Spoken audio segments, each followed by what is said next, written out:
আজকে এই দেশের মানুষ 16 বছর আন্দোলনটা কেন করেছে? এই 16 বছরে হাজার হাজার নেতা কর্মী মামলা মোকদ্দমা কেন খেয়েছে? এই 16 বছরে হাজার হাজার নেতা কর্মী রক্ত দিয়েছে, গুম হয়েছে কেন?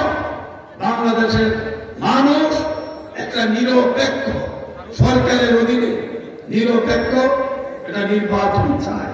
সেই নির্বাচনে প্রত্যেকের মতামত স্বাধীনভাবে দিতে পারবে, প্রত্যেকের মতামত তাদের ইচ্ছা মতন প্রকাশ করতে পারবে।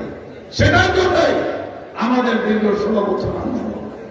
কিন্তু আজকে ষড়যন্ত্র চলছে। ষড়যন্ত্র চলছে কিভাবে? আজকের এই সফলতাকে নস্যাৎ করা চায় একটা কুচক্রী মহল, একই লুবি অংশ আজকে সেটা থেকে বিচ্যুত হওয়ার চেষ্টা করছে। প্রিয় ভাইরা আমার, আমাদের বক্তব্য স্পষ্ট যে আমরা একটা নিরপেক্ষ সরকারের অধীনে নিরপেক্ষ নির্বাচন চাই। কোন টালবাহানা বাংলাদেশের মাটিতে চলবে না, কোন টালবাহানা চলবে না। এই প্রেসিডেন্টের বিরুদ্ধে লড়াই করেছি কিনা? একটি ইনক্লুসিভ নির্বাচন হবে যেখানে যার ভোট সে দিবে। এটাই তো আমাদের নেতা তারেক রহমান, আমাদের নেত্রী চেয়ারপারসন বেগম খালেদা জিয়া চেয়েছে নাকি? এবং আগামী 5 অগস্ট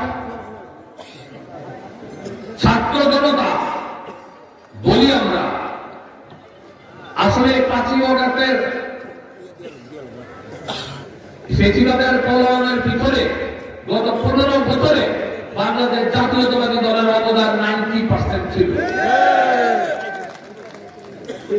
বাংলাদেশ জাতীয়তাবাদী দলের যত নেতা কর্মীর নামে মামলা মোকদ্দমা জেল জুলুম হয়েছে, বাংলাদেশের ইতিহাসে না পৃথিবীর কোন ইতিহাসে কোন দলের বিরুদ্ধে এত মামলা মোকদ্দমা হয় নাই, জেল জুলুম হয় নাই, গুম হয় নাই।